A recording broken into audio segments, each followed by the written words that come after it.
Jennifer Abshire. I'm from Savannah, Georgia. I run Abshire Public Relations, and I'm also lucky enough to be a Creative Coast board member. So welcome to Geekend. Thank you very much. We're very excited to be here after our drive. We're fired up you're here. Yeah. We've got ATLvr, and we have our founder, Annie Eaton, and creative director, Jake Lance, and welcome. Thank you.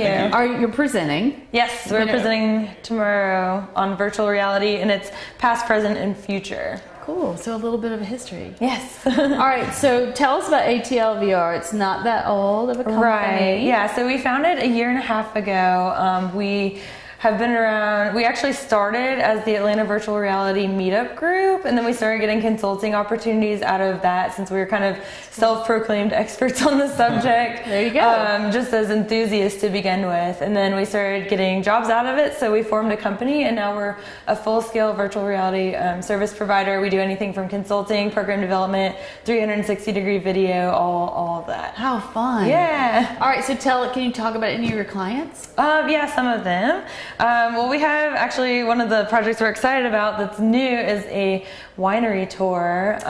Very cool. Yeah, so the client, they want to do a 360-degree winery tour of their facilities, and it's out in Napa Valley. And so there's some aerial shots and then different shots, I think 7 different locations around the vineyards and the grounds. And then their founder is going to be like speaking about the company just as a way to bring people in and give them a more personalized experience who wouldn't be able to, take that trip out. It's kind of pricey. Right. Yeah, so that's one. And then we also did a fashion program for a fashion designer called Virtual Runway, and that one was we took a 2015 collection earlier this year of a fashion designer and we recorded it in 3D on a green screen and imported that into a digital environment that we created, so people could actually feel like they were experiencing the fashion show in the front row. That's cool. So that was another cool one. I'm trying to think.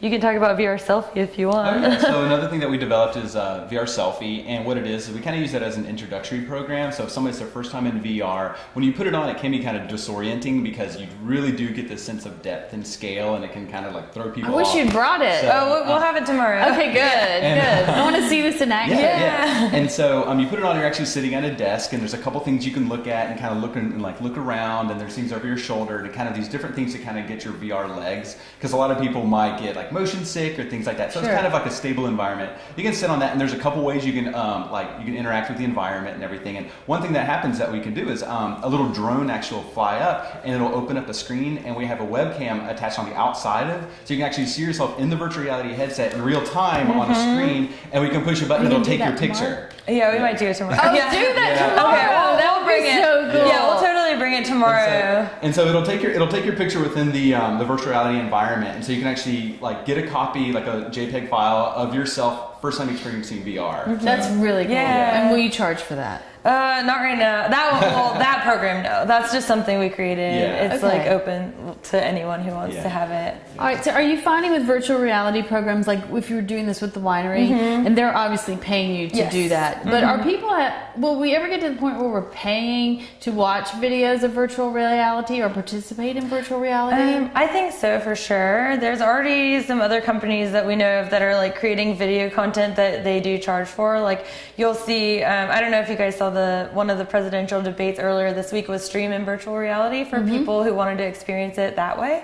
But if you're like wanting to watch the Super Bowl in VR in the future, that's like going to be the same as having a ticket. I would see that as being a paid experience, kind of like pay-per-view. I do too. And then there's like people that create virtual reality tour, like if you were to go on vacation but not actually go, like they sell their videos for like $3. So it's not expensive right now from what we're seeing, but it is something that people are already paying for. Right. And then like going on that with the Super Bowl is like Paul McCartney did a thing where it was a 360-degree view of his concert where you're on stage and you can look around. And you paid for that, and you right? can get like a virtual ticket, which might be something that might be a little bit more affordable than actually going there, but you still have the full experience in the 360 and everything. I think that's where we're going. Yeah. So you can choose to go there physically, or you can have like a virtual ticket, which would be a lot cheaper.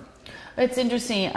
We run a small PR firm here in Savannah, and we have 17 clients, but they're all across the board, from banks to attorneys. Do you ever see mainstreaming of virtual reality happening with people from banks to attorneys to convenience stores? Do you see it becoming mainstream? We're hoping so. I would see it, but I would not see that for at least probably 10 years as far as becoming mainstream. I think, the novelty will happen in the next couple of years. People will adopt because of the novelty aspect of it.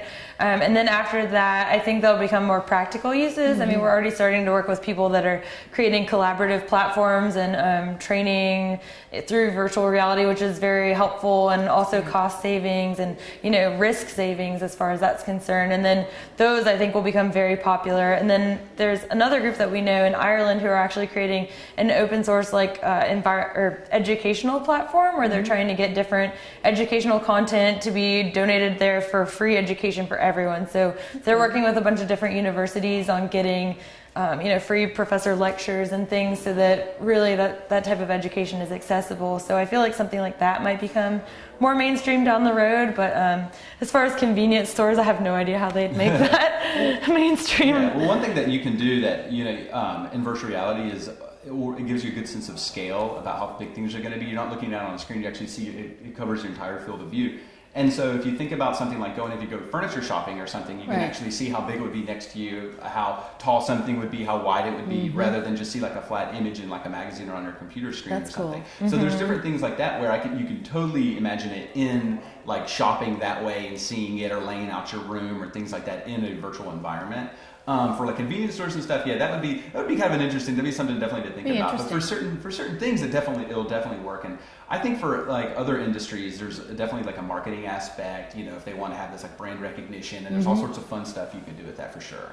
A lot of tourism opportunities. Oh yeah, for sure. Tons. Yeah. That's great. Yeah. That's great. So as you're here at Geekend, you're here in Savannah. Is this one of your first times you've been here before to our city? I've been to Savannah quite a bit because my parents lived there, so we are here. So we came up a lot when I was growing up, but I think you haven't been in a while. I haven't been since I was like maybe 10 years old. So, okay, we're a little different. Yeah. So it's very beautiful. Yeah, I can't wait to explore for sure. Very excited. What kind of advice would you give our community? As we're having Geekend this weekend, but our focus is always trying to raise our entrepreneurial bar and to have more intellectual talent that will discover this as a place to live, work, play. Any words of wisdom or advice you would give? I'm trying to think. I mean, it's a beautiful place to live from what we've seen, and just that paired with what technology we've seen from all of you guys seems like a great budding, growing community. If anyone's interested in virtual reality, I would say it's definitely a good time to get into it. And I mean, this might be a great place to do so, just because there's so many different opportunities. You really can apply it to any industry with what we've found. So I mean, even I'm sure there's lots of museums and historical places here. People could, go in and take 360-degree captures of that and create tours. Right. That type of thing would be great for this part of the, I guess, state. How large is your company? Right now we have 5. Okay. Yeah. And again, does everyone have similar backgrounds? We're actually all completely different. That's good. Yeah. So I have more of a marketing and business background. My previous companies I've worked for have been marketing roles. Jake? I have a graphic design background, graphic design degree from Georgia State. Yeah, so he's been working in that, and he does some 3D modeling and a lot of our marketing stuff efforts. To generate things in virtual worlds and such. Designing our collateral and all that. And then Peter, my co-founder, he's our CTO, and he has a background in motion graphics and that type of stuff, and he's been a virtual reality enthusiast since the 90s. So he's a great asset to have as far as knowing what things are going to work, because you have to develop everything so differently than any other type of program, because you're taking someone's entire field of view. They cannot, if you're watching a presentation or watching a show or commercial on TV, you can look away for a minute. In this, you can't. So you really have to think about that when you're developing these types of things, and he really pays attention to those details. And then Gabrielle, she's our events director, so we do a lot of things like this and other events around Atlanta and other places, and she really manages the on-site demos really well. That's great. And then we have another developer, Paul, and he is he has a background in video game development, which even though we don't develop for gaming industries, we develop everything like a video game. So everything we make is pretty much used, unless it's our 360 videos, in Unity, which is a good gaming engine, and everything's developed like a video game. It's just the content that's different. Yeah. Great. So yeah, that's the team. Yeah. So do you, with our business, it's creative content, basically intellectual capital. Is that, how much technology cost does it cost to run a virtual reality company? Technology costs, it's not that much. We have our own machines that we bring around to events and stuff, and I'd say probably the headset and the computer, just one whole set, is less than $2,000. So that's really not bad. We have 3 of those sets, and then we have like the Samsung Gear VRs, which are the mobile versions, and we actually have purchased unlocked cell phones, so we don't have to tie up our own cell phones when we're developing. So the cell phone's like $500, and then the mobile headset's another $100. So that's not terrible either.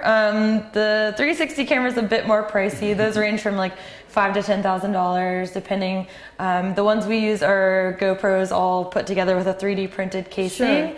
So right now we have 6. We're upgrading to a 10 GoPro rig in the next couple weeks. So that's a little bit extra, but it's really not bad. It's not like you're opening a dry cleaners and you have to have thousands, like $100,000 of equipment. I mean, you could get a small business loan for that. Yeah, you can. Yeah. Good for you. Yeah. So, and then as far as what we're doing, the overhead costs are very low because we're actually just developing programming. So good for you. It's a good model for us to work off of. Yeah, and that's one great thing about virtual reality now is all these affordable headsets are coming out next year, like the Oculus Rift and the Gear VR is coming out. That's $100.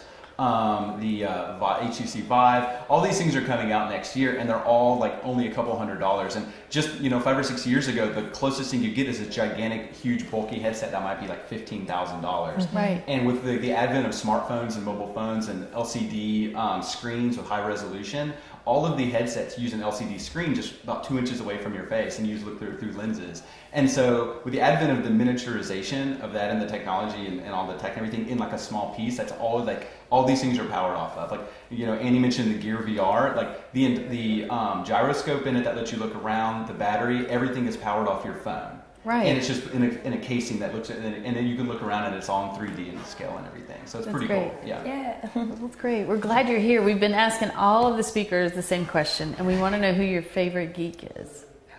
Oh yeah, we actually talked about this in the car. Okay, you're prepared. Yes, our favorite geek is John Carmack, who is currently the CTO of Oculus, who's making our current favorite VR headset. And he has such a huge background in the field of video gaming and just a very amazing innovator in that field, and it's made VR what it can be today. Yeah. He was a guy, I'm sure people have heard of Wolfenstein 3D or Doom or Quake. He single-handedly programmed the engines back when he worked for id Software. And he's somebody who, he goes to a lot of conventions and he speaks, and he has no itinerary or anything, he just starts talking. And it's fascinating because he's somebody that he just talks, and he's very passionate about it, and he's very technically minded.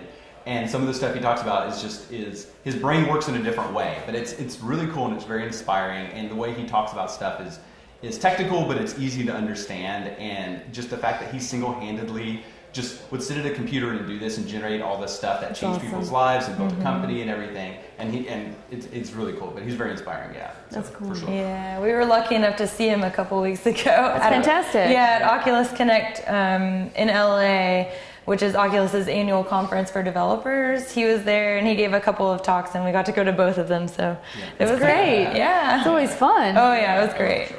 Well, we're really happy you're here, and we know you're going to make an impact at Geekend, and thank you for being here. Thank you so much. Thank you so much. Appreciate it. Guys. Thanks. It was great to meet you. Nice to meet you too.